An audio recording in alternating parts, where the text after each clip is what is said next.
પૈસાનો ભાગ કાઢવો પડે ભાઈ. રૂપિયા ગેમ ખાઈ તને ખબર છે? રૂપિયા વેદા કરવો એ ના ગામના જોવો ભાઈ. આલોલી માલપરા. તો કરણભાઈ જનાવર છે અહીં? હા જનાવર છે ને ભાઈ, આ ઘરે જો હાવજ જોવા મળ્યો છે ભાઈ. ભરતભાઈ સાઈડમાં વહી ગયા છે. અહીંયા હાવજ છે, ઓલા ભાઈ હાવજ ના મોઢામાં હાથ દઈ દીધો. આમ જોવો એમ કે હાવજ ની દેખાય. કરણભાઈ જનાવર છે, ધ્યાન રાખજો. આ બાજુ ભાઈ બેહવાનું ગાર્ડન છે, આરામ બારામ કરવો હોય, ફોટા મોટા પાડવો હોય તો સારું છે. આ બાજુ કરણભાઈ ગયા છે જનાવર પાસે.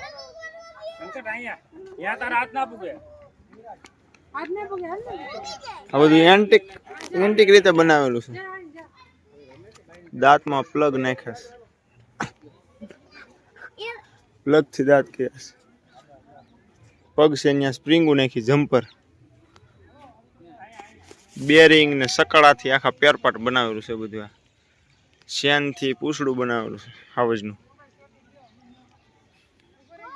નટ બોલ ને એવું બધું ઘણું બધું ઉપયોગ કરેલો છે. પાનાનો, પકડ પાનાનો તમે જોવો ને ખબર પડે. જો આ બધું કેમ છે કરણભાઈ? મગજથી બનાવેલો છે કે નહીં? હે કેવી રીતના છે બધું જો. હા ભરતભાઈ વિચારે છે કે આ બધું શું બધું છે, કારણ કે એના દાંત તમે જોવો ને તો ગાડીના પ્લગ આવે ને, ગાડીના પ્લગ આવે એના તો દાંત બનાવેલા જો. હે શું થયું? હા પાના માતર નાખી દીધા જો. સ્પ્રિંગુ પાના ને બેરિંગ ને બધું અલગ અલગ બનાવ્યો સારો. એકાદો ફોટો પડવો હોય. આ બાજુ છે બુદ્ધ ગુફાઓ, અલગથી સારી લાગે છે. તમારે જો જોયું હોય તો જોઈ આવજો. હું તો જોઈ આવ્યો છું, પ્રાથમિક શાળામાં હતો ને ત્યારે પ્રવાસમાં આવ્યો હતો ત્યારે જોઈ આવ્યો હતો. આપણે આગળ હાલી નીકળવી, આગળ શું નવું જોવા મળે છે. હવે આવી રીતના છે બુદ્ધ ગુફાઓ. પેલા આવું કઈ હતું નહીં, એમ કહી શકે કંપનીઓને આપી દીધું ને, પ્રાઇવેટ થઈ ગયું બધું એમ. હું આની પાછળનું કારણ આપણને કઈ ખબર છે નહીં. કદાચ તમારે આવવાનું થાય અને જોવું હોય તો 10-20 રૂપિયા, 20 રૂપિયા જેવી ટિકિટ છે. પેલા જે વિડીયો બતાવ્યો ભાઈ, આ રાણક મહેલ, રાણક દેવીનો મહેલ છે. આ અંદર મેં તમને બતાવ્યો ને એ પ્રમાણે. તો ભાઈ આ બાજુ આવ્યું છે તળાવ.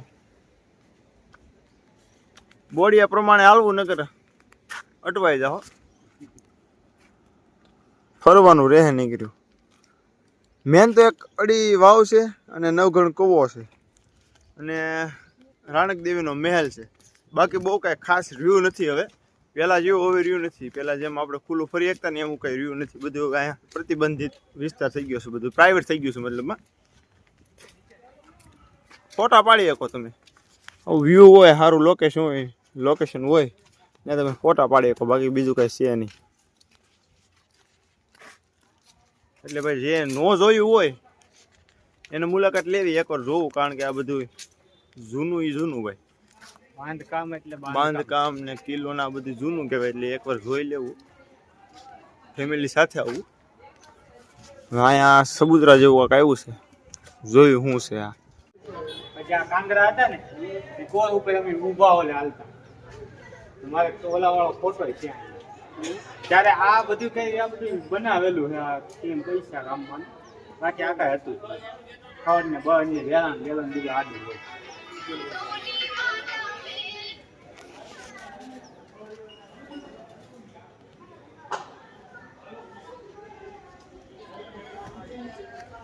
આ એક્ઝેટ આવી ગયું ભાઈ, બહાર નીકળવાનો રસ્તો. તો ભાઈ આ હતો ઉપરકોટ કિલ્લો. હવે આપણે નીકળીએ બહાર.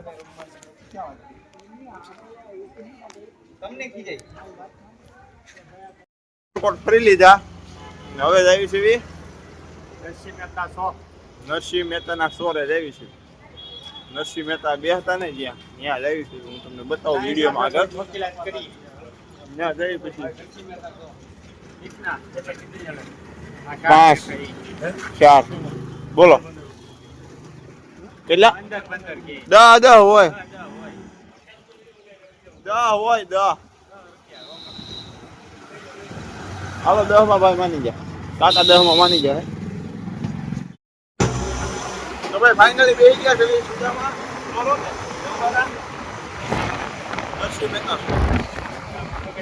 સુદામાં મગજમાં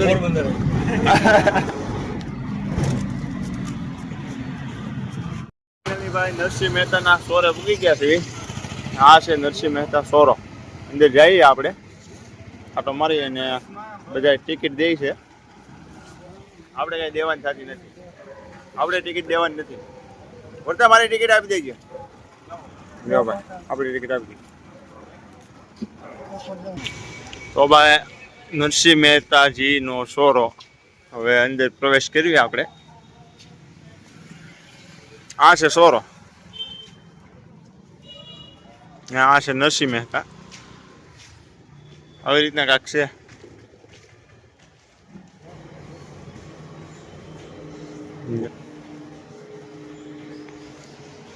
મંદિર છે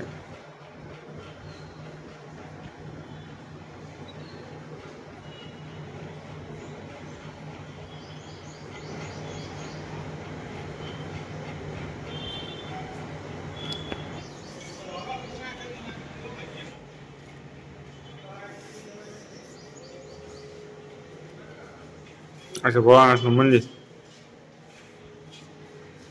આવી રીતના કંઈક ભાઈ નરસિંહ મહેતાનો સોરો છે અહીંયા નરસિંહ મહેતા બેસતા આવી રીતના છે કાંઈક મંદિર આ બાજુ આવો તો એકવાર આટો મારી જાઓ હવે ડાયરેક્ટ જઈએ દામો કુંડ તો ભાઈ દામોદર કુંડ હાલી નીકળે છે દામોદર કુંડ છે અહીંથી 4-5 કિલોમીટર કાકાની રક્ષામાં બેઠા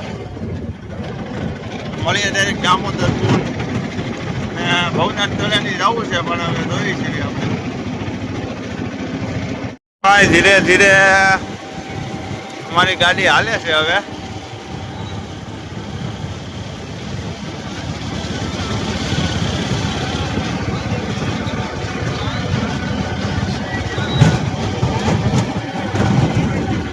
ફાઇનલી ભાઈ તો દામો કુંડ પોગી ગયા છે ને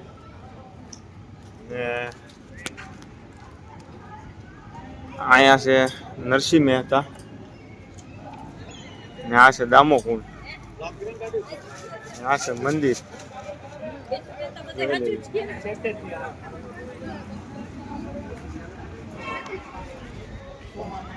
આવી રીતના કાંક છે હવે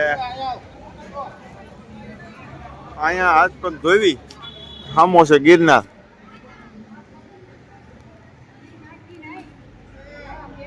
આવી રીતના કંઈક છે અહીંયા આ બાજુ કરણભાઈ ની બધા હાથ પગ ધોવે છે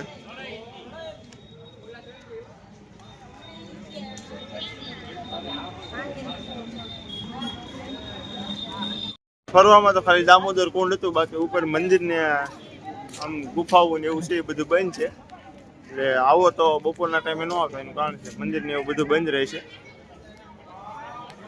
બસ આ દામોદર કુંડ ફરી લીધા હવે સીધા જઈ ગોપાલધામ આપણે જ્યાં સાંજે રાતે રહેતા ત્યાં જઈએ સમાજની વાડી છે સમાજનો આશ્રમ ત્યાં જઈએ હવે દામોદર કુંડ દર્શન કરીને હવે પાછા વળી ગયા છે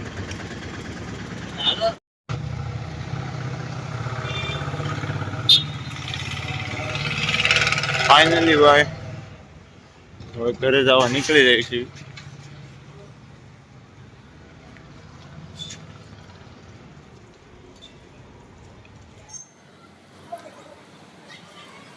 આ છે ઠાકર મંદિર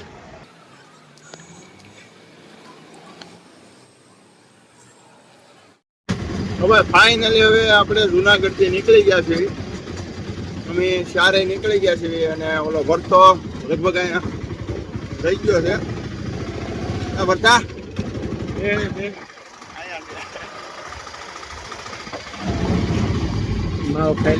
એના તો પહેલા બે હાઈડરનું કારણ છે એ ગમે ત્યાં સુઈ જાય છે એટલે એનું ધ્યાન રાખવું પડે મારે.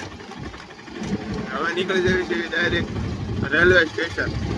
જો રેલ મળી જાય મોવાની તો બેસી જવા છે, નકર પછી બસમાં બેસવાનું થાય. બરોબર છે? તો ભાઈ મોવા રેલવે તો હાલતી નથી, આપણે જુનાગઢ થી મોવા રેલ જાતી નથી. હવે ઉપડ્યા ડાયરેક્ટ બસ સ્ટેશન. હવે આ ભાઈ રક્ષાવાળા એમ કહે છે કે બસ જાતી હોય તો લગભગ નહીં મળે એમ કહે છે, વહી ગઈ છે.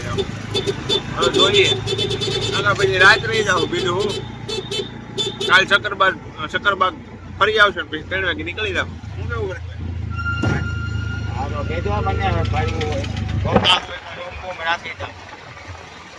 ફૂલ સપોર્ટ છે ભાઈ.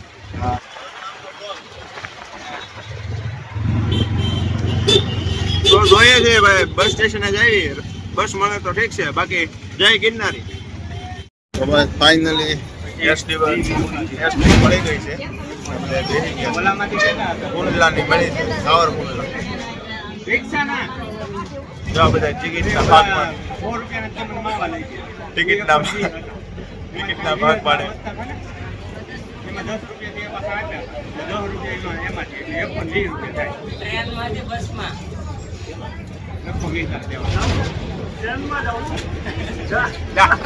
પૈસાનો ભાગ કાઢવો પડે ભાઈ. રૂપિયા ગેમ ખાઈ છે ને કે પછી રૂપિયા વેદા કરવો એ ગામના જવો ભાઈ. આનોલી માલપરા કુંડલા પૂગી ગયા છીએ ભાઈ. થોડુંક ખાઈ લે, ભૂખ લાગી છે. હું ને પદુ આવ્યા છે પાવભાજી ખાવા. છાશ પાપડ પકડીને છાશ. હા, મોવાળી બસમાં બી જવાનું છે. 9 વાગ્યાનો ટાઈમ છે. ભાઈ ઘેરે બધાય પૂગી ગયા છે અને કાલે સાંજે પૂગી ગયા, પણ અત્યારે બધાય જવાનડા બતાણા આરામ કર્યો છે. આખો દી બધા હુતા આરામ કર્યો. 5 વાગ્યા લગન. આ બાજુ છે પ્રકાશભાઈ, પ્રદીપભાઈ, કરણભાઈ, ભરતભાઈ હમણાં હતા પણ હમણાં એ જમવા ગયા. મેં કીધું બધા આવે પછી વિડીયો બનાવો, પણ ભરતભાઈ જમાવી ગયા એટલે બધા નિરાતે પૂગી ગયા છે. દ્વારકા જુનાગઢ આ વ્લોગ હવે બસ આ વ્લોગનો હવે એન્ડ છે. એટલે ભાઈ હવે બીજા વિડીયો આવશે, જો કે હજી 3-4 પાઠ આવશે જુનાગઢના અને દ્વારકાના ને હજી. જો કે આ વિડીયો મેકી ત્યાં સુધીમાં તો બધા પાઠ મુકાઈ ગયા છે, પણ જો જોયા ન હોય તો પહેલા દિવસથી બધા પાઠ મેકેલા છે. રીતના જોઈ આવજો વિડીયોને ને વિડીયોમાં તમારો સપોર્ટ બતાવજો, લાઈક કરજો, ચેનલને સબસ્ક્રાઇબ કરી નાખજો. વિડીયો બધા પહેલેથી જોજો ને લાઈક શેર અને સબસ્ક્રાઇબ કરતા રહેજો. સપોર્ટ આવો ને આવો બતાવતા રહેજો. ધન્યવાદ. હવે બીજી ટ્રીપ જે ગોઠવવાની છે એ આગળ હું તમને કહીશ.